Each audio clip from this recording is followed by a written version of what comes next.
Hello dear students, સ્વાગત છે ફરી એકવાર તમારું આપણા ફિઝિક્સના ઓનલાઈન લેક્ચરની અંદર. આપણે જોઈ રહ્યા છીએ સ્ટાન્ડર્ડ 12 નો ચેપ્ટર નંબર 9 રે ઓપ્ટિક્સ એન્ડ ઓપ્ટિકલ ઇન્સ્ટ્રુમેન્ટ્સ. આ ચેપ્ટરની અંદર આજે આપણા 28મો લેક્ચર છે. તો આપણે આપણા છેલ્લા લેક્ચરની અંદર જોયેલું હતું પ્રકાશનું વિભાજન. પ્રિઝમ દ્વારા પ્રકાશનું વિભાજન જોયેલું હતું અને એ પણ એટલે કે આપણે એવું જોયેલું હતું કે સફેદ પ્રકાશ જો પ્રિઝમની અંદર આપાત કરવામાં આવે તો પ્રિઝમ શું કરી દે એનું 7 અલગ અલગ કલરોમાં વિભાજન કરી દે. અને એટલું જ નહીં, આપણે એ પણ જોયેલું હતું કે આપણા જે ન્યૂટન ભાઈ છે, મોટા ભાઈ આપણા, એને એવું પણ કરેલું હતું કે જો એક પ્રિઝમ આમ સીધું, બીજું પ્રિઝમ આમ ઊંધું રાખવામાં આવે, એક આમ સીધું અને બીજું જો ઊંધું રાખવામાં આવે અને પછી એમાં પહેલા પ્રિઝમ ઉપર સફેદ પ્રકાશ આપાત કરવામાં આવે તો પહેલું પ્રિઝમ શું કરી દઈએ, એને તો કે 7 કલરમાં વિભાજિત કરી દઈએ. પછી એ જે 7 કલર બીજા પ્રિઝમ ઉપર, ઊંધા પ્રિઝમ ઉપર આપાત થાય તો એ બીજું પ્રિઝમ 7 કલરને ભેગા કરી ફરી પાછું આપણને શ્વેત પ્રકાશ આપે છે. આને કહેવાય પ્રકાશનું સંયોજન. તો આ પણ આપણે જોયેલું હતું. પછી એ પણ જોયું હતું કે પ્રકાશનું વિભાજન થાય છે તો જે 7 અલગ અલગ કલર મળે છે, જાની, વાલી, પીનારા, આમાંથી કોનું છે એ તરંગ લંબાઈ વધારે છે, કોની ઓછી છે, કોના માટે દ્રવ્યનો વક્રીભવનાંક વધારે છે, કોના માટે ઓછો છે, કોના માટે વિચલન કોણ વધારે છે, કોના માટે ઓછું છે, આવું પણ આપણે જોયેલું હતું. તો એ વસ્તુ ઉપરથી જે આપણું તારણ છે એ જરા મને લખું છું કેમ કે એ વસ્તુ આપણને આજના લેક્ચરમાં પણ કામ લાગવાની છે. એ શું હતું તો કે આપણને ખબર છે જાંબલી કલર માટે એક લખું છું. જાંબલી કલર માટે આપણને ખબર છે કે એની જે તરંગ લંબાઈ છે એ કેવી હોય છે, મિનિમમ, સૌથી ઓછી કોની હોય છે, જાંબલી. અને એના માટે જે વિચલન કોણ છે, વિચલન કોણ, એંગલ ઓફ ડેવિએશન, એ કેવો હતો, મેક્સિમમ હતો. કેવો હતો, મેક્સિમમ. સૌથી વધારે વિચલન કોનું થાય તો કે જાંબલી કલર. સૌથી ઓછું કોનું થાય, આથી ઊંધું, જા પછી છેલ્લો કોણ હતો, રાતો એટલે કે લાલ કલર. તો લાલ કલરનું સૌથી ઓછું થાય. અને લેમ્બડા તરંગ લંબાઈ કોની સૌથી ઓછી છે, જાંબલીની. તો સૌથી વધારે કોની હોય, એની ઊંધી એટલે કે લાલ કલરની સૌથી વધારે. આપણને ખબર છે આની 400 નેનોમીટરની આસપાસ તરંગ લંબાઈ હોય છે. તો આ એક જરા કન્ક્લુઝન છે તો એ આપણે કાપવું છે. હવે આજે આપણે જોવાનું છે મેઘધનુષ્ય. હા, મેઘધનુષ્ય. વરસાદની મોસમમાં આપણે ઘણા, મારા જેવા તો ઘણા આતુરતાથી રાહ જોતા હોય ક્યારે દેખાય પણ દેખાય જ નહીં. આ મેઘધનુષ્ય આપણે જોવાનું છે કે ભાઈ કેવી રીતે મેઘધનુષ્ય રચાય છે, કેટલા પ્રકારના હોય છે, મેઘધનુષ્ય રચાવવા માટે શું કઈ શરતો છે, જો શરતો છે તો કઈ આવું બધું અત્યારે આપણે આપણા લેક્ચરમાં જોવાનું છે. તો સૌથી પહેલા તમને કહી દઉં કે મેઘધનુષ્ય રચાય ક્યારે, તો કે સીધી વાત છે ચોમાસામાં. એમાં શું કહેવાનું, પણ ભાઈ ચોમાસામાં એમને નથી રચાતું. જોજો, ખાસ જોજો, ચોમાસામાં પણ મેઘધનુષ્ય ક્યારે રચાય તો કે મોટા ભાગે મેઘધનુષ્ય ત્યારે જ રચાય જ્યારે સૂર્ય એની પૂર્વ અથવા તો પશ્ચિમ ક્ષિતિજ ઉપર હોય. એટલે કે કાં તો ઉગતો હોય અથવા તો આથમતા હોય એવા સમયે મેઘધનુષ્ય રચાય. એટલું જ નહીં, સૂર્ય, માની લ્યો કે સૂર્ય મારી પાછળની બાજુ તો મેઘધનુષ્ય મને કઈ બાજુ જોવા મળશે, મારી સામેની બાજુ મને મેઘધનુષ્ય જોવા મળશે. અને એ પણ ક્યારે તો કે મેં કીધું એમ કાં તો સૂર્ય પૂર્વ અથવા પશ્ચિમ ક્ષિતિજ ઉપર હોય અને ત્યારે બરાબર જો વરસાદ પડે અને સૂર્ય પણ દેખાતો હોય, વરસાદ પડે સૂર્ય દેખાતો હોય તો આવું આપણને જોવા મળે કે આપણી માથાના ભાગમાં, પાછળના ભાગમાં, પાછળની દિશામાં જો સૂર્ય હોય તો સામેની દિશામાં આપણને મેઘધનુષ્ય જોવા મળી શકે. પરંતુ એ પણ એમ ગમે ત્યારે આવું ન થાય. આવી કન્ડિશન હોય, આવું વાતાવરણ હોય એટલે કે સૂર્ય દેખાતો હોય, બરાબર છે, વરસાદ પડતો હોય તો એનો મતલબ એમ નહીં મેઘધનુષ્ય દેખાશે જ. હમણાં આપણે જોઈશું કે મેઘધનુષ્ય દેખાવા માટે અમુક પ્રક્રિયા છે, એ પૂરી થાય, એની શરતો છે પૂરી થાય તો મેઘધનુષ્યનું જે છે એ નિર્માણ થાય. તો હવે જોઈએ આપણે મેઘધનુષ્ય માટે નિર્માણ થવા માટેની જે કયા કન્ડિશન છે, શરતો છે એ. તો કે એના માટે પહેલા પહેલા એ કહેવું દઉં તમને કે મેઘધનુષ્ય બે પ્રકારના હોય, એક તો પ્રાથમિક મેઘધનુષ્ય અને બીજું કહેવાય ગૌણ મેઘધનુષ્ય. પ્રાથમિક મેઘધનુષ્ય અને ગૌણ મેઘધનુષ્ય. સૌથી પહેલા આપણે વાત કરીએ છીએ પ્રાથમિક મેઘધનુષ્યની. સૌથી પહેલા વાત કરીએ પ્રાથમિક મેઘધનુષ્યની. બરાબર છે કે ભાઈ પ્રાથમિક મેઘધનુષ્ય શું છે, ક્યારે રચાય છે, અને પછી જોશું આપણે ગૌણ મેઘધનુષ્ય શું છે, ક્યારે રચાય છે, અને બંનેમાં શું ફરક છે એ જોઈ લઈશું. બરાબર છે. તો જોઈએ પ્રાથમિક મેઘધનુષ્ય. તો કઈ જો માની લો કે આ પાણીનું ટીપું, પેલું ટીપું છે એક ટીપું. હવે એની ઉપર આવી રીતે કઈ આમ શ્વેત પ્રકાશ આપાત થયો. આ શું છે? આ છે આપણા શ્વેત પ્રકાશભાઈ. એટલે પ્રકાશભાઈ નથી, પણ આ જે આપણો શ્વેત પ્રકાશ, સફેદ પ્રકાશ, એમાંથી આવતો પ્રકાશ એ આપાત થયો. જેવો એ આ બિંદુ ઉપર આપાત થશે તો જે પાણીનું બિંદુ છે, પાણીનું ટીપું છે, એ પ્રિઝમની તરીકે વર્તશે. પ્રિઝમની જેમ કામ કરશે. પ્રિઝમ ભાઈ શું કરતા હતા? પ્રિઝમ ભાઈ સફેદ પ્રકાશનું 7 અલગ અલગ કલરોમાં વિભાજન કરતા હતા. તો આ ભાઈ એવું જ કરશે. એ શું કરશે? તો કઈ એ પણ 7 અલગ અલગ કલરોમાં વિભાજન કરશે. આપણને ખબર છે કે હમણાં કીધું ધ્યાન રાખજો, જાંબલીનું વિચલન વધારે હોય, લાલનું વિચલન ઓછું હોય. તો જાવો જોઈતો તો આ એની બદલે લાલ કઈ આવી રીતે વિચલન પામી જશે, અને જાંબલી હશે એ કાંઈક આવી રીતે આમ વધારે વિચલિત થઈ અને કાંઈક આમ થશે. બરાબર. આ છે વાયોલેટ કલર, આ છે આપણો રેડ કલર. હવે શું થશે? જો પ્રિઝમમાં શું થતું? જેવો એક સપાટીમાંથી કિરણ વક્રીભવન પામી, અહીંયા શું થયું? વક્રીભવન થયું, અને વક્રીભવનને લીધે વિભાજન થયું. હવે જેવું આ સપાટી પરથી વક્રીભવન પામી પ્રિઝમની અંદર બીજી સપાટી પાસે જતા હતું, કિરણ જતું હતું, તો ત્યાંથી પછી શું થઈ જતું? ફરી પાછું વક્રીભવન પામી નિર્ગમન થતું. પણ અહીંયા એવું નહીં થાય. અહીંયા એવું નહીં થાય, ધ્યાન રાખજો. હવે અહીંયા શું થશે? હવે અહીંયા જો મેઘધનુષ્ય રચાવાનું હોય તો અહીંયા શું થશે? તો કે અહીંયા જ્યારે આ કિરણ પહોંચશે, આ કિરણ એનું અહીંયા પૂર્ણ આંતરિક પરાવર્તન થશે. તો કે સર પૂર્ણ આંતરિક પરાવર્તન તો જ થાય જો આપાત કોણ એ ક્રાંતિ કોણ કરતા વધારે હોય. તો મિત્રો ખરેખર અહીંયા એવું જ થતું હશે. અહીંયા આ જે અલગ અલગ કલરના કિરણો આપાત થાય બીજી સપાટી ઉપર, ત્યારે એટલા આપાત કોણે આપાત થશે કે જેથી કરીને જે પાણી અને હવાનો ક્રાંતિકોણ છે એના કરતા ક્રાંતિકોણ કરતા એ આપાત કોણની કિંમત વધારે હોય. એનો મતલબ ઊંધું કો તેમે કહી શકું કે જ્યારે ક્રાંતિકોણ કરતા અહીંયા જે આપાત થાય છે એના કિરણોમાં આપાત પણ વધારે હશે ત્યારે મેઘધનુષ્ય રચાય. ગમે ત્યારે રચાય નહીં. તો આવું થતું હશે એટલા માટે શું થશે? તો કે અહીંથી થશે એનું પરાવર્તન. કેમ કે પૂર્ણ આંતરિક પરાવર્તન છે. એટલે પરાવર્તન થાય તો શું થાય? આપણને ખબર છે કે જે આપાત કોણ જેટલો એટલો જ પરાવર્તન કોણ હોય. તો માની લો કે લંબ દોરો હોય આ બિંદુએ, તો કેમ મળે? તો કે આ કેન્દ્રથી આને છોડો એટલે કે લંબ મળે, આવો કઈ આમ લંબ મળે, આવો આમ તો આટલો આપાત કોણ થયો તો એટલો જ લગભગ પરાવર્તન કોણ રાખી અને આવી રીતે કઈક આ કિરણ છે એ પરાવર્તન પામે. આ થઈ ગયું લાલ કિરણ. અહીંયા સુધી પહોંચ્યું.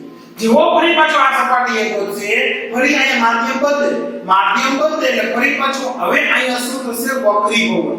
વક્રીભવન થશે. ધ્યાન રાખો શું થયું? સૌથી પહેલા પ્રાથમિક મેઘધનુષ્યમાં સૌથી પહેલા શું થયું? તો કે સૌથી પહેલા થયું વક્રીભવન. ધ્યાન રાખજો, આપણે વાત કરીએ છીએ પ્રાથમિક મેઘધનુષ્યની. સૌથી પહેલા આની અંદર શું જોવા મળ્યું? સૌથી પહેલા વક્રીભવન થયું. જેવું વક્રીભવન થયું આ બિંદુએ વક્રીભવન, પછી આ બિંદુએ શું થયું? પૂર્ણ આંતરિક પરાવર્તન. એટલે અહીંયા પરાવર્તન થયું. અને ફરી પાછું આ બિંદુએ એટલે ત્યાં શું થયું? તો કે ત્યાં ફરી પાછું વક્રીભવન થયું. આ પ્રાથમિક મેઘધનુષ્ય છે ને મિત્રો, એ વક્રીભવન, પરાવર્તન, વક્રીભવન એટલે કે 3 તબક્કાની અંદર રચાતી બનતી પ્રક્રિયા છે. પ્રાથમિક મેઘધનુષ્ય એ આ 3 તબક્કાની પ્રક્રિયા પછી રચાય છે. એમ રચાતું નથી પેલા વક્રી પવન થાય અહીંયા વક્રી પવન છૂટા પડ્યા પરાવર્તન થયું જે આવ્યું હતું એ જ પાછું ગયું અને ફરી પાછું વક્રી પવન થયું હવાની અંદર ફરી પાછું આવ્યું ત્યારે પ્રાથમિક મેઘધનુષ્યનું નિર્માણ થાય હવે અહીંયા શું થશે વક્રી પવન જેવું અહીંયા વક્રી પવન થાય એટલે માની લો ફરી પાછું અહીંયા લંબ કંઈક આવી રીતે હોય આપણા એક કેન્દ્ર બનતા હોય તો અહીંયા કંઈક આવી રીતે હોય તો આ ઘટમાંથી પાતળા માધ્યમમાં જાય એટલે શું કરે લંબથી દૂર જાય કે નજીક આવે ઘટમાંથી જ્યારે પાતળા માધ્યમમાં જતું હોય કિરણ ત્યારે શું કરે વેરી ગુડ લંબથી દૂર જાય એટલે આમ કંઈક લંબ હોય આમ કંઈક લંબ હોય તો જવું જોઈતું હતું આમ એની બદલે લંબથી દૂર જશે ધ્યાન રાખજો આ કિરણ લંબથી શું થશે દૂર જશે બરાબર ને એટલે કાંઈક આવી રીતે આમ જશે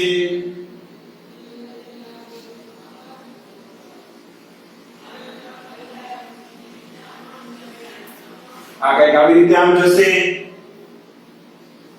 ચાલો હવે શું થશે તો કે વાયોલેટ કિરણ આવી ગઈ છે ભાઈ એટલે કે બહાર આપણે જાંબલી કલર આવી ગયો છે હવે એનું શું થશે તો કે એનું વિશે આ રીતે અહીંયાથી પરાવર્તન અહીંયા કઈક આ રીતે આવ્યું હોય આ કિરણ તો જેટલો આપાત કોણ હોય એટલો જ કઈક પરાવર્તન કોણ એટલે એ કઈક આવી રીતે આમ પરાવર્તન પામશે જેવું પરાવર્તન પામશે અહીંયા આવ્યું અહીંયા ફરી પાછું શું થશે એનું વક્રી પવન થશે એટલે એનું વક્રી પવન થાય અને કઈક આમ જશે બરાબર છે આ કિરણ આમ થોડું આમ નીચે જશે થોડું વાતું થઈ ગયું આ કિરણ આમ થોડું આમ નીચે જશે આ છે આમ જશે આ રેડ આ વાયોલેટ આ શું છે વાયોલેટ બરાબર વાયોલેટ તો આ રીતે આ નીચે લાલ કલર ઉપર વાયોલેટ કલર આ રીતે દીકરા આવું તો ઘણા બધા બિંદુઓ હશે ને આવું ઘણા બધા બિંદુઓ હશે તો બધા બિંદુમાંથી આવું થતું હશે માની લ્યો કે અહીંયા બીજું એક બિંદુ હશે પાણીનું આ પાણીનું ટીપું ફરી પાછું અને આ 2 નંબરનું ટીપું તો ન્યાય શું થયો છે આ રીતે પ્રકાશ આવ્યો હશે માની લ્યો કે આ રીતે કે પ્રકાશ આવ્યો આ શું છે શ્વેત પ્રકાશ આવ્યો ફરી પાછું અહીંથી શું થશે તો અહીંથી એનું વિભાજન થશે વક્રી પવનના લીધે વિભાજન થશે તો કેવું થશે તો કે આ ઉપરથી એવું છે આ લાલ કલર રેડ અહીંયા આવ્યું આ વાયોલેટ કલર એટલે કે વાદળી કલર જાંબલી કલર પછી અહીંયા તો કે પૂર્ણ આંતરિક પરાવર્તન એટલે અહીંથી આવ્યું આ થઈ ગયું અહીંયા આવ્યું અહીંયા ફરી પાછું વક્રી પવન આ ગયું આ થઈ ગયું લાલ કલર બહાર નીકળ્યું એ જ રીતે જાંબલી કલર અહીંયા પૂર્ણ આંતરિક પરાવર્તન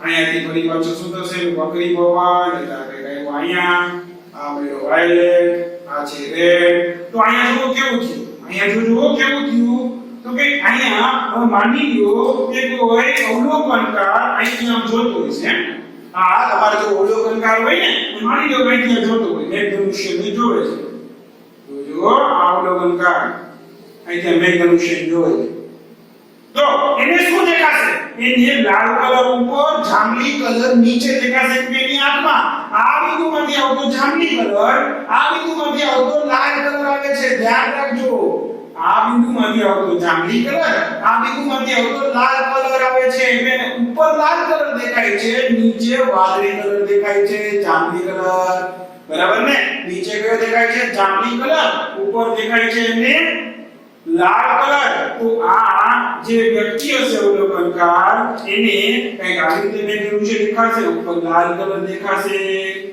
એને નીચે કયો કલર દેખાતો હશે એને નીચે જાંબલી કલર દેખાતો હશે વાયોલેટ એટલે કે જાંબલી કલર તો પ્રાથમિક મેઘધનુષ્યમાં મિત્રો હંમેશા યાદ રાખજો લાલ કલર ઉપર અને જાંબલી કલર નીચે હોય છે લાલ કલર ઉપર જાંબલી કલર નીચે હોય છે પ્રાથમિક મેઘધનુષ્ય 3 તબક્કામાં થતી પ્રક્રિયા છે વક્રી પવન પરાવર્તન ને વક્રી પવન ક્યુ શું ફટાફટ કહી દઉં સૌથી પહેલા શ્વેત પ્રકાશ આવ્યો જેવો આવ્યો એટલે એને વક્રી પવન ક્યુ લાલ અને વાયોલેટ એટલે બધા કલર બન્યા છે જે લોકો વચ્ચે બધા કલરો મળ્યા છે ઉની કઈ બેજ મળે બધા કલરોમાં રીતે વક્રી પવન ક્યુ વિભાજન ક્યુ જેવું વિભાજન તો બીજી સપાટી પર ભટકાશે એટલે એવી રીતે ભટકાશે જેથી કરીને આપાત કોણ એક ક્રાંતિ કોણ કરતા મોટો હશે આના લીધે અહીંયા પૂર્ણ આંતરિક પરાવર્તન થશે પાછું આવશે ફરી પાછું પેઢી સપાટી પર થશે અને ત્યાં એનું ફરી પાછું વક્રી પવન કરીને આ રીતે કિરણો બહાર નીકળશે આવું જ બીજા બિંદુ માટે થશે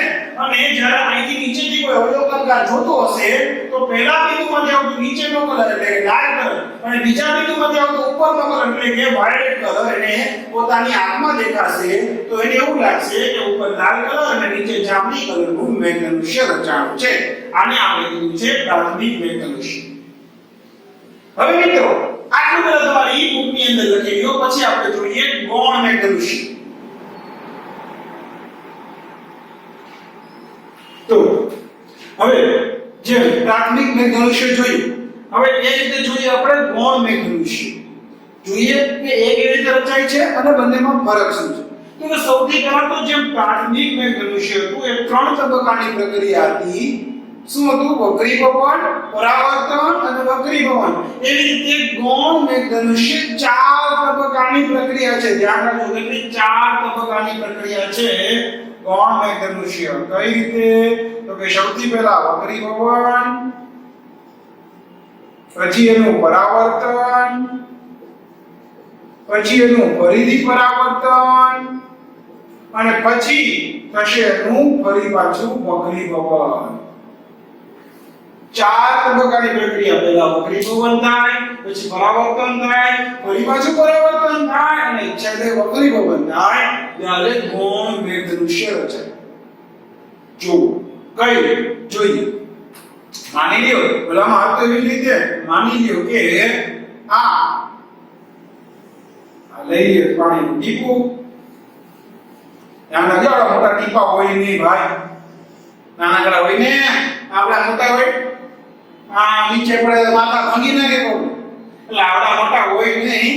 આ તો ઘડી તમને સમજાવવા માટે મોટા મોટા દોરડું હોય. ઠીક છે? પાણીનું ટીપું આને કઈ પેલું. હવે એમાં શું થાય પેલા એ જોઈએ, પછી ખરેખર આપણું મેઘધનુષ્ય જે રચાય છે એ પણ જોઈએ. ચાલો સૌથી પહેલા તો કે ધ્યાન રાખો ઓલામાં આ રીતે પ્રકાશનું કિરણ આપાત થતું ત્યારે રચાતું હતું. મોટા ભાગે આમાં પ્રકાશનું કિરણ કંઈક આ રીતે આપાત થતું હશે. આ રીતે આપાત થતું હોય એટલે હવે અહીંયા આપાત થાય એટલે સૌથી પહેલા અહીંયા શું થશે તો કે સૌથી પહેલા અહીંયા થાય વક્રીભવન. સૌથી પહેલા અહીંયા શું થાય તો કે વક્રીભવન થાય. તો વક્રીભવન થાય એટલે આપણને ખબર છે સફેદ પ્રકાશનું અલગ અલગ કલરોમાં વિભાજન. આ શું છે તો કે આ શ્વેત પ્રકાશ આનું અલગ અલગ કલરમાં વિભાજન થાય. કઈ રીતે? તો જો કે આ રીતે. અચ્છા મને લખેલું છે જાંબલી કલરનું વિચલન સૌથી વધારે હોય, મેક્સિમમ હોય એટલે જવું જોઈએ અને આવી રીતે. બરાબર? પરંતુ ઓછું વિચલન કોનું થાય? થોડું ઓછું વિચલન થાય કોનું? લાલ કલરનું. લાલ કલર આમ જવાનું બદલે થોડુંક આમ જશે. આ લાલ કલર. પરંતુ જાંબલી કલરનું વધારે વિચલન થાય એટલે આમ જવાનું બદલે થોડું વધારે વિચલન થશે. એ કંઈક આવી રીતે જશે. આ જાંબલી કલરની. આ શું ગયો? જાંબલી વાયોલેટ. હવે અહીંયા આ બંને કિરણો એનું શું થશે? બદલે બેનો હોય એટલે આમ તો સાથે સાથ આ રીતે ગયા હોય પણ એ સાથે સાથનું અહીંયા શું થશે? પૂર્ણ આંતરિક પરાવર્તન. કહેવાનો મતલબ જેવું ઓલામાં જોયું એવું જ આ એવી રીતે આપાત થશે સપાટી ઉપર કે જેથી કરીને જે હવા અને પાણીનો ક્રાંતિ કોણ છે એના કરતા આપાત કોણ બધા કિરણોનો બધા કલરોનો મોટો થાય, વધારે થાય. એટલા માટે અહીંયા પૂર્ણ આંતરિક પરાવર્તન થશે. શું થશે? એ જે આપાત કોણ હશે બધા અલગ અલગ કલરવાળા કિરણોનો એ ક્રાંતિ કોણ કરતા વધારે હોવાથી આ કઈ રીતે પૂર્ણ આંતરિક પરાવર્તન થશે. એટલે આ જે રીતે આવ્યું એ જ રીતે એ શું થઈ જશે? પાછું જશે. શું થઈ જશે? પાછું જશે. બરાબર? આમ કંઈક પાછું જશે. અહીંયા એનું પૂર્ણ આંતરિક પરાવર્તન થશે એટલે પાછું વહી જશે. એ વહ્યું આ પાછું ગયું. આ રીતે પાછું ગયું. પૂર્ણ આંતરિક પરાવર્તન છે અહીંયા. હવે ફરી પાછું હવે આમાં જોજો કે શું લેવું? વક્રીભવન, પરાવર્તન, પરાવર્તન. એક વખત પરાવર્તન થયું હવે આમાં આ શું થતું હશે? અહીંયા ફરી પાછો એ જેટલા કોણે આપાત થતું હશે એ ક્રાંતિ કોણ કરતા વધારે હશે એટલે ફરી પાછું અહીંયા એનું પરાવર્તન થશે. શું થશે? ફરી પાછું પરાવર્તન. એટલે ફરી પાછું કંઈક એ આ રીતેનું પરાવર્તન થશે અને અહીંયા એ આ જ્યારે સપાટી પર પહોંચશે ત્યારે હવે એનું શું થશે અહીંયા વક્રી ભવન બીજી સપાટી પર અહીંયા ફરી પાછું પરાવર્તન થયું હવે જેવું અહીંયા પહોંચશે ને એટલે અહીંયા હવે ફરી પાછું એનું શું થશે તો કે અહીંયા હવે એનું વક્રી ભવન થશે અને એ જે કિરણ છે એ હવે શું થશે તો કે આવી રીતે આમ કાંઈ કામ બહાર નીકળી જશે આ માની લો કે વાયોલેટ કિરણ બહાર નીકળી ગયું બરાબર હવે એવું શું થશે હવે એવું જ આ લાલ કલર માટે થશે કે ભાઈ લાલ કલરનું અહીંયા સૌથી પહેલા શું થશે તો કે પૂર્ણ આંતરિક પરાવર્તન એટલે કે આ રીતે માની લો પૂર્ણ આંતરિકનું પરાવર્તન થયું આમ આવ્યું પછી તો કે ફરી પાછું અહીંયા પણ જ્યારે પહોંચે ત્યારે એનો આપાત કોણ ક્રાંતિકોણ કરતા વધારે હોવાથી ત્યાં ફરી પાછું એનું પૂર્ણ આંતરિક પરાવર્તન થશે અને હવે અહીંથી એ શું થઈ જશે તો કે બહાર નીકળશે અહીંથી હવે કાંઈ કામ બહાર નીકળશે તો આ બહાર નીકળ્યું લાલ કિરણ લાલ કલરનો પ્રકાશનું કિરણ બરાબર છે એટલે ધ્યાન રાખજો આમાં કઈ રીતે રહ્યું છે નીચે વાયોલેટ કિરણ આવ્યું એટલે કે આપણું જાંબલી કલરનું અને ઉપર લાલ કલરનું આવ્યું છે હવે આવું જ કોના માટે થતું હશે તો કે આવું જ બીજું પાણીનું બિંદુ જે પાણીનું બીજું ટીપું હોય છે એમાં આવું જ થતું હોય છે કે નહીં આ પાણીનું બીજું ટીપું લઈ લો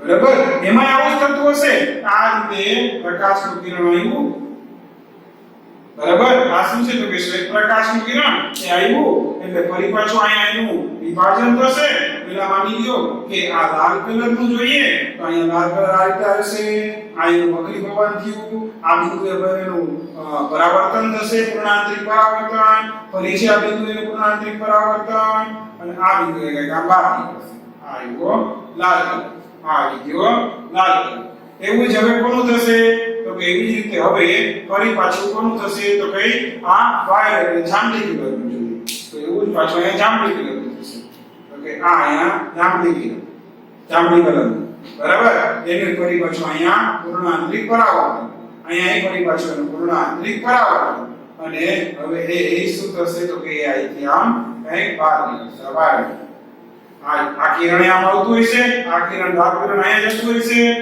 બરાબર છે આ કિરણ ખરેખર કામ આવી રીતે આવતું હોય છે આ કિરણ આવતું હોય છે આ લાલ કિરણ આમ જતું હોય છે બરાબર હવે અહીંયા માની લ્યો કે કોઈ અવલોકનકાર અહીંથી જોતો હોય છે અહીંથી માની લ્યો કે કોઈ અવલોકનકાર જોતો હોય અમારી રાખીને તો હવે અહીંયા શું દેખાશે એને જોજો એની આંખમાં નીચે લાલ કલરનું અને ઉપર જાંબલી કલરનું કિરણ દેખાશે એને નીચે લાલ કલરનું અને ઉપર જાંબલી કલરનું કિરણ દેખાશે જાંબલી ક્યાં દેખાશે ઉપર દેખાશે અને લાલ ક્યાં દેખાશે એને નીચે દેખાશે જોજો પ્રાથમિક બે દ્રશ્યમાં શું હતું પ્રાથમિકમાં લાલ ઉપર હતો જાંબલી નીચે હતો આ ઊંધું રચાણું જાંબલી ઉપર લાલ નીચે એટલે આ રીતે આ આખું કોણ બે દ્રશ્ય રચાશે બરાબર એટલે કે જ્યારે જાંબલી ઉપર લાલ નીચે હોય ત્યારે કોણ બે દ્રશ્ય રચાણું છે એટલે કે જે ચાર તબક્કામાં છે પ્રક્રિયા થઈ છે વક્રી ભવન પરાવર્તન અને વક્રી ભવન પહેલા આવ્યું સૌથી પહેલા વક્રી ભવન થયું વિભાજન થયું બધા કિરણોનું અહીંયા આપાત થયું ત્યારે આપાત કોણે ક્રાંતિકોણ કરતા વધારે હતો એટલે એનું પૂર્ણાંતરિક પરાવર્તન થયું જેવું એનું પૂર્ણાંતરિક પરાવર્તન થયું ત્યારે ફરી પાછું એક વખત ત્યાં જણાવો ન્યાય પાછું એવું થયું કે પૂર્ણાંતરિક પરાવર્તનની જે શરત હતું એનું પાલન થયું એટલે કે આપાત કોણ ક્રાંતિકોણ કરતા વધી ગયો એટલે ફરી પાછું એનું પરાવર્તન થયું જેવું પરાવર્તન થયું હવે જે ભટકાણા ત્યાં હવે શું થશે એનું વક્રી ભવન એટલે વક્રી ભવન થઈ બહાર નીકળ્યા એવું જ બીજા બિંદુ માટે થયું તો જે કાંઈ અહીંયા અવલોકન કરતા હશે એને પહેલા નીચે લાલ કલર દેખાશે ઉપર જાંબલી કલર દેખાશે તો આ થઈ ગયો ગૌણ મેઘ દૃશ્ય બરાબર છે તમને અહીંયા બાજુમાં આપણે સ્ક્રીનમાં એક આ જ રીતનું જે ખરેખર મેઘ દૃશ્ય બનતું હોય એની એક આકૃતિ પણ મેં બતાવેલી છે તો એ પણ તમે જોઈ શકો આવું કંઈક થઈ શકશે બરાબર છે તો જો આ રીતે ગૌણ મેઘ દૃશ્ય અને પ્રાથમિક મેઘ દૃશ્યની રચના થાય છે બરાબર છે તો આની આકૃતિ પણ જરા તમારી બુકની અંદર લખી લો મિત્રો ચાલો તો હવે જોઈએ આપણો નવો ટોપિક પ્રકાશનું પ્રકિરણ. પ્રકિરણ એટલે ઇંગ્લિશમાં એને કહેવાય scattering. Scattering of light. Scattering એટલે ફેલાવો. લાઇટનું ફેલાઈ જવું એને કહેવાય પ્રકાશનું પ્રકિરણ. તો જો શું થાય આ સમજવા માટે પહેલા હું તમને એક ઉદાહરણ આપું, ધ્યાન રાખજો, ધ્યાનથી સમજજો. માની લે કે પાણી હોય, પાણીનું આમ વેવ હોય, તરંગ હોય, પાણીનું વેવ ન આવતું હોય, મોજા, પાણીના મોજા હોય એ આવતા હોય, એના રસ્તામાં માની લ્યો કે કંઈક નાનકડો પદાર્થ આવી જાય, નાનકડો પથ્થર આવી ગયો, માની લ્યો આમ નાનકડો, તો શું કરશે પાણીનું જે હોય મોજું હોય તો કે ફેંકીને આમ વહી અને ફેંકીને વહ્યું જાય. કેમ? તો કે મોજું બહુ મોટું છે, પથ્થર નાનકડો છે, મોટું મોજું આવે છે, બરાબર કે નહીં? હવે માની લો કે મોજું જેવડું છે એવડો જ પદાર્થ આવે, મોજું જેવડું હોય એવડો જ પદાર્થ આવે, તો માની લો કે આ મોજું આવડું છે, એવડો જ એની આમે પદાર્થ આવી ગયો, તો શું થઈ જશે?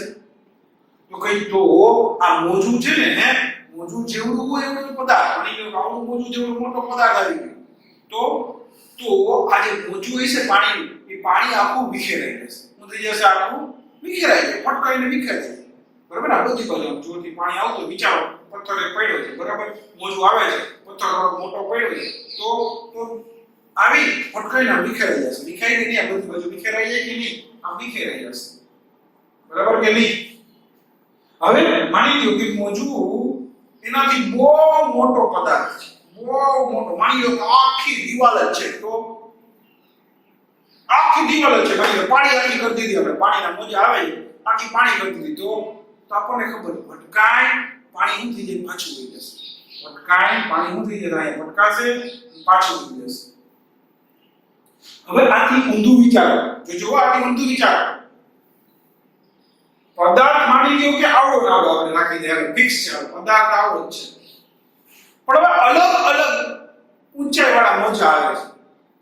માની લ્યો કે એક મોજું એવું હોય કે પદાર્થ એવો છે ને એના જેવડી જ ટૂંકમાં ઊંચાઈ વાળું મોજું હોય, પદાર્થ જેવડી ઊંચાઈ વાળું મોજું હોય, તો કઈ આના જેવું કિસ્સો થયો કે નહીં? એટલે હું થઈ જાય બધી બાજુ વિખાઈ જાય, બરાબર કે નહીં? ધ્યાન રાખજો, પદાર્થ જેવું જ મોજું હોય, પદાર્થ જેવું મોજું, તો હું થઈ ગયું? વિખેરાઈ ગયું. ધ્યાન રાખજો, આ બહુ અગત્યની વસ્તુ. મોજું આવ્યું તો હું થઈ ગયું? તો કે વિખેરાઈ જાય. પછી પદાર્થ એવો છે, હવે મોજું નાનકડું હોય, એટલે પદાર્થ એવો છે, મોજું નાનકડું હોય, આના જેવું થયું કે નહીં? પદાર્થ બહુ મોટો, મોજું એવું છે, એના જેવું થયું કે નહીં? એટલે પાછું વળી જાય, બરાબર કે નહીં? પાછું વળી જાય કે નહીં? પદાર્થ તો એવડો જ છે, પણ મોજું જે એટલે કેવું છે? બહુ નાનું. મોજું નાનું હોય તો પાછું વળી જાય, પાછું.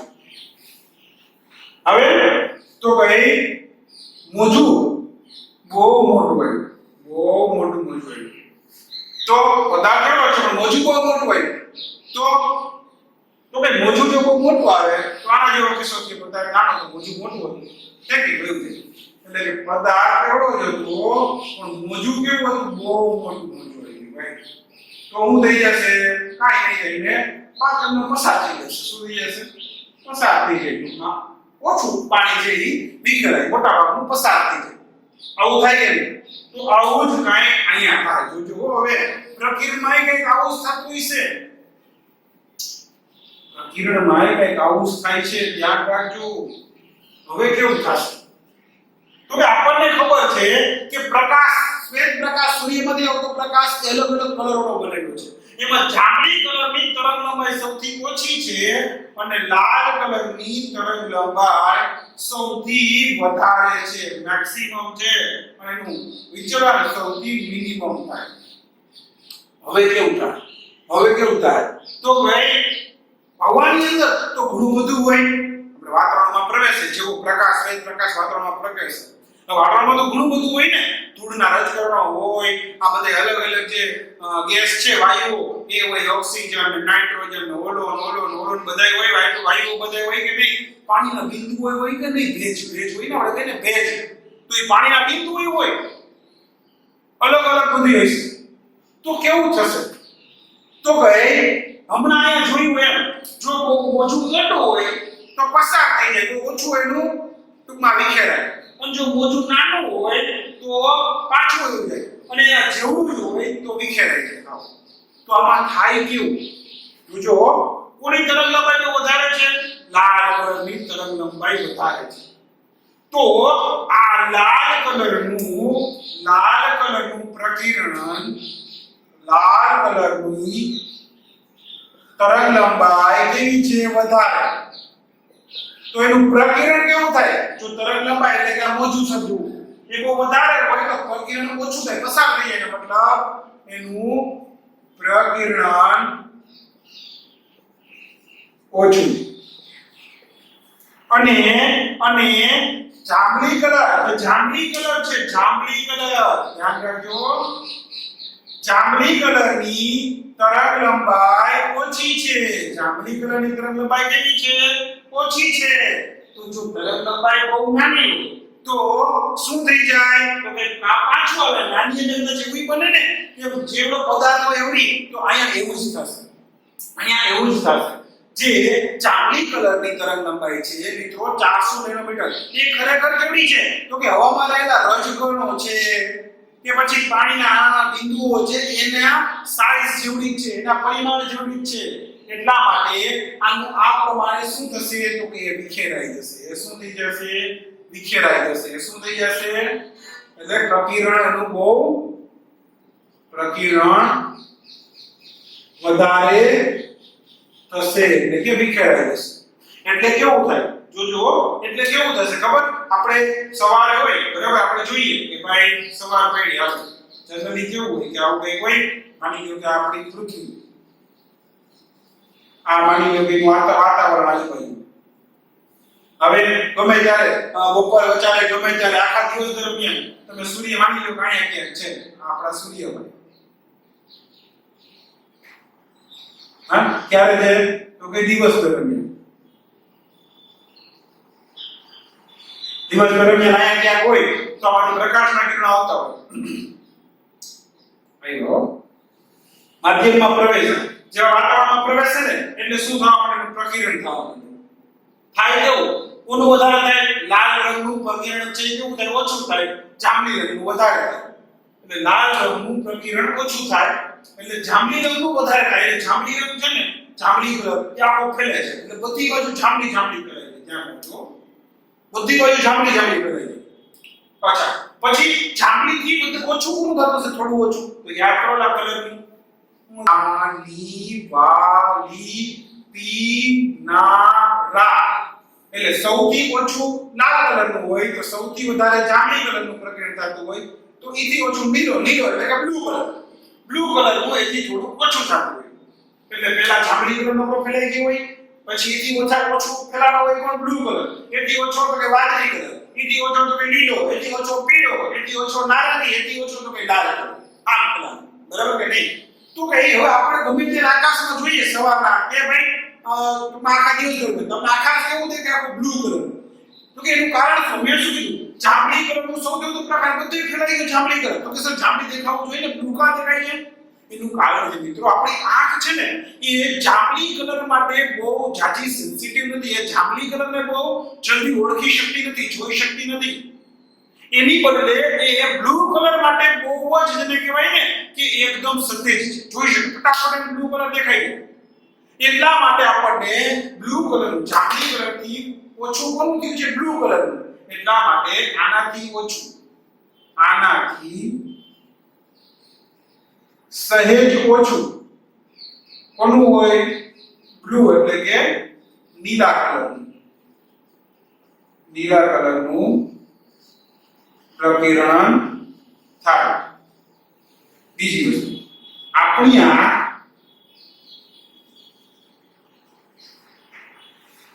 જે આંખ છે એ જાંબલી કલર કરતા બ્લુ કલર માટે વધારે, બ્લુ કલર માટે આપણે કહી શકીએ કે વધારે સેન્સિટિવ છે, એટલે કે વધારે એને ઝડપથી સેન્સ કરી શકે છે. વધારે સેન્સિટિવ છે એટલે આપણને દિવસ દરમિયાન આકાશ કેવું દેખાય છે? બ્લુ કલરનું દેખાય છે. કેવું દેખાય છે? બ્લુ કલરનું દેખાય છે. તો કે સર જ્યારે સૂર્યાસ્ત અને સૂર્યોદય હોય ત્યારે તો આપણને પાછું લાલ કલર જેવું દેખાતું હોય. સૂર્ય આપણને લાલ કલર જેવો દેખાતો હોય છે. સૂર્યાસ્ત અને સૂર્યોદય વખતે આપણને લાલ કલર દેખાતો હોય. એવું કેમ? તો કે મિત્રો જ્યારે સૂર્યાસ્ત કે સૂર્યોદય હોય ત્યારે ખરેખર ધારો કે આ જગ્યાએ સૂર્યોદય કે સૂર્યાસ્ત થતો હોય ત્યારે સૂર્ય ક્યાં હોય? તો કે ક્ષિતિજ ઉપર હોય. અહીંયા છે. કાં તો અહીંયા હોય અને કાં તો અહીંયા હોય. બરાબર કે નહીં? આ સૂર્ય ક્યારે હોય? ક્ષિતિજ ઉપર હોય. ક્યારે હોય? ક્ષિતિજ ઉપર. ક્યારે? સૂર્યોદય અથવા સૂર્યાસ્ત સમયે. તો શું થશે? તો કે હવે અહીંથી જે પ્રકાશનું કિરણ આવતું હોય જો એને માધ્યમમાં વાતાવરણમાં જો બહુ વધારે અંતર કાપવું પડ્યું. હવે વધારે અંતર કાપવું પડ્યું એટલે શું થયું ખબર છે? અહીંયા જેવું વધારે અંતર કાપવું પડ્યું ને અહીં સુધી પહોંચે ને ત્યાં સુધીમાં આ જેનું પ્રકિરણ વધારે થતું હતું હે સ્કેટરિંગ વધારે થતું હતું એટલે જાંબલી, નીલો, વાદળી, લીલો, પીળો, નારંગી આ બધા કિરણ વિખેરાઈ ગયા. બધા વિખેરાઈ ગયા આપણી સુધી પહોંચે ને ત્યાં સુધી બધા વિખેરાઈ ગયા. છેલ્લે કોણ વિચાર વિચારો? લાલ કલર કે જેનું પ્રકિરણ સૌથી ઓછું થવાનું. મેં કીધું ને એ વિખેરાઈ નથી જતો, જેનું ઓછું થાય એ પસાર થાય છે. પસાર થતો લાલ કલર આપણા સુધી પહોંચ્યો હોય. એટલા માટે આપણે સૂર્યોદય કે સૂર્યાસ્ત સમયે આપણને જે સૂર્ય છે કે આકાશ ઘણી વખત આપણને સંધ્યાકાળે ઘણી વખત જોજો તમે કેસરી કલરનું આખું આકાશ થઈ જશે, લાલ કલર જેવું દેખાતું હશે. એટલા માટે આપણને સૂર્યોદય કે સૂર્યાસ્ત સમયે જે આકાશ છે સૂર્ય છે એ લાલ કલરનો દેખાય છે. કેમ? તો કે બાકીના બધા કિરણો પ્રકિરણ પામતા દૂર થઈ જાય છે. આપણા સુધી ખાલી પહોંચ્યો કોણ? લાલ પહોંચ્યો. એટલા માટે આપણને લાલ કલરનું દેખાય. મિત્રો આ જે પ્રકિરણ છે ને એને રેલે પ્રકિરણ કહેવાય. શું કહેવાય? રેલે પ્રકિરણ. આ પ્રકિરણને શું કહેવાય? રેલે પ્રકિરણ કહેવાય. એક રેલે નામનો વૈજ્ઞાનિક થઈ ગયો, એની સૌથી પહેલા આ પ્રકિરણનું શોધ કરી હતી. એના ઉપરથી એને રેલે પ્રકિરણ એવું નામ આપવામાં આવ્યું છે. ખરેખર આમાં એક શરત હોય છે કે ભાઈ જે એક અચળાંક હોય છે આલ્ફા કે જેના બરાબર શું થાય? તો કે આ જે કણો છે એનું પરિમાણ, કોણોનું પરિમાણ એના છેદમાં તરંગ લંબાઈ. કોની તરંગ લંબાઈ? પ્રકાશની તરંગ લંબાઈ. આ જે કોણોનું પરિમાણ એના છેદમાં પ્રકાશની તરંગ લંબાઈ કરું એટલે જે મને આલ્ફા મળે આ આલ્ફા જો તરંગ લંબાઈ એ એના કરતા આલ્ફા જે છે એની અને તરંગ લંબાઈ વચ્ચેના સંબંધ ઉપરથી એક્ચ્યુઅલી નક્કી થાય કે કેવા પ્રકારનું પ્રકિરણ હોય. ત્રણ પ્રકારનું આમ તો પ્રકિરણ હોય: રેલે પ્રકિરણ, ની પ્રકિરણ અને રામન પ્રકિરણ. તમને ખબર હશે સીવી રામન એને પણ એક પ્રકારનું પ્રકિરણ છે સમજાવેલું છે. તો એ પણ એક પ્રકારનું પ્રકિરણ છે, એના લીધે પણ પ્રકિરણ થઈ શકે. આ આલ્ફાના પરિમાણ ઉપરથી નક્કી થાય કે કેવું છે એ પ્રકિરણ બનશે. બરાબર છે?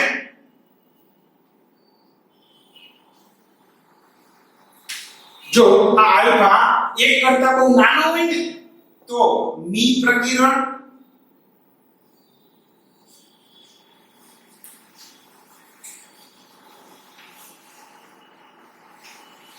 જો આ આલ્ફા છે ને એક કરતા બહુ નાનો હોય ને તો રેલે પ્રકિરણ બને. જો આ આલ્ફા એ એક જેટલો હોય, લગભગ એક જેટલો હોય તો મી પ્રકિરણ બને. અને આ આલ્ફા જો એક કરતા બહુ મોટો હોય તો રામન પ્રકિરણ બને. અને ભૌમિતિક પ્રકિરણ પણ કહેવાય.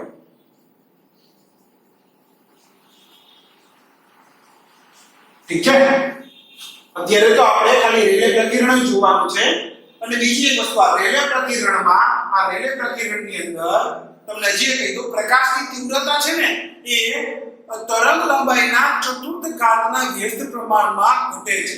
યાદ રાખજો, પ્રકાશની તીવ્રતા જે છે પ્રકાશની એ કઈ રીતે તો કઈ તરંગ લંબાઈની ચતુર્થા એટલે λ/4 જેટલી ઘટી જાય છે પ્રકાશની જે તીવ્રતા છે એ બરાબર છે તો એ વાત થઈ તીવ્રતા અને હા મિત્રો હજી એક વાત આપણે તમે જોયું હશે કે વરસાદ આવવાનો ત્યારે વાદળ આવે તો મોટા ભાગે વાદળા છે આપણને સફેદ દેખાય છે આકાશ બ્લુ કલરનું એ સમજાય કે શું કામ એને કેમ કે બ્લુ કલરનું પ્રકિરણ છે એ વધારે થાય સૌથી વધારે જાંબલી કલરનું થાય પણ એના કરતા આપણી આંખ છે બ્લુ કલર જલ્દી જોઈ શકે એટલા માટે બ્લુ કલરનું દેખાય છે પછી સૂર્યાસ્ત અને સૂર્યોદય સમય લાલ કલરનું કેમ તો કે ભાઈ એ સમયે સૂર્યનો પ્રકાશ જે છે એને સૌથી વધારે લાંબુ અંતર કાપવું પડે એટલે કેવું થાય બાકીના કલરો વધારે પ્રકિરણ થવાને કારણે પ્રકિરણ પામતા વિખેરાઈ જાય છેલ્લે આપણી આંખ સુધી કોણ પહોંચે તો કે લાલ કલર એટલા માટે આપણને લાલ દેખાય પણ હવે વાદળો તો કે સફેદ કામ દેખાય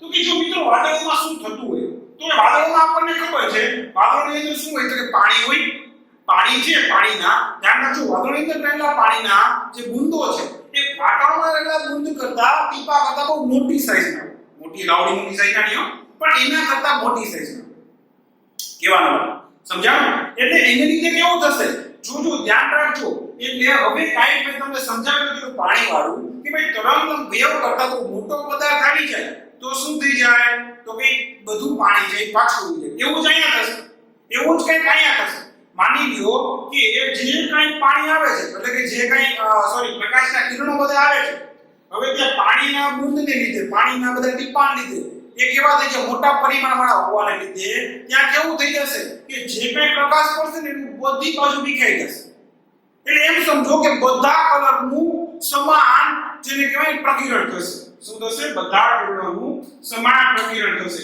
એમાં વાદળોમાં બધા કલરના કિરણોનું સમાન પ્રકિરણ થશે કેમ કે વાદળોમાં શું હોય કેમ કે વાદળોમાં પાણીના મોટા બિંદુઓ હોવાથી શું થશે આલ્ફા બરાબર લગભગ 1 વાળી છે આ શરત છે વાળી શરત પૂરી થતા ત્યાં મી પ્રકિરણ થશે કેવું પ્રકિરણ થતું હશે ત્યાં મી પ્રકિરણ થશે કેવું મી પ્રકિરણ બરાબર છે એટલા માટે એટલે આપણને વાદળો સફેદ દેખાશે આમાં તો શું થયું આમાં તો અલગ પડી ગયા બધા પ્રકાશના જે કિરણો હતા બધા કલરના પ્રકાશના કિરણો એનું પ્રકિરણ થઈ ગયું સમાન પ્રકિરણ થયું એટલે બધા ભેગા રહ્યા તો છૂટા જ ન પડ્યા એ છૂટા ન પડ્યા એટલા માટે આપણને એ વાદળો કેવા દેખાણા સફેદ પ્રકાશ હતો તો સફેદ જ દેખાણા એ કઈ આપણને કલર વાળા જોવા મળ્યા નહીં સમજાણું તો આ જરા લખી લેજો જરા ભાગ પાડી દઉં તો લખું તમને આમ સહેલું પડે આ વસ્તુ એક અલગ છે ઠીક છે આ પાણી વાળું એક મોજાની વાત છે આ આપણું આ વાત થઈ ગઈ આ વાત થઈ કરજો આ વાત લઈ લેજો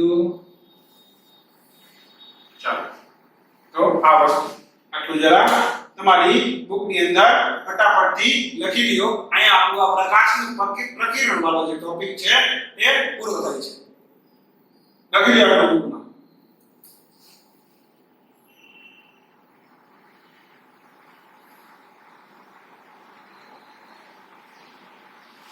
ચાલો તો આજના આપણા લેક્ચરની અંદર આપણે અહીં સુધી રાખીએ ઠીક છે તો આ થઈ ગયું પ્રકાશનું પ્રકિરણ અને આપણે જોઈ લીધું બીજું શું મેઘધન વિશે કેમ રચાય છે એ હવે આપણા નેક્સ્ટ લેક્ચરની અંદર આપણે જોઈશું પ્રકાશીય ઉપકરણો જે બીજું પાર્ટ છે ને પ્રકાશીય ઉપકરણો ઓપ્ટિકલ ઇન્સ્ટ્રુમેન્ટ્સ બરાબર છે એની ઉપર આપણે ધ્યાન દોરશું અને આગળ વધશું ઠીક છે તો આવજો મિત્રો બાય બાય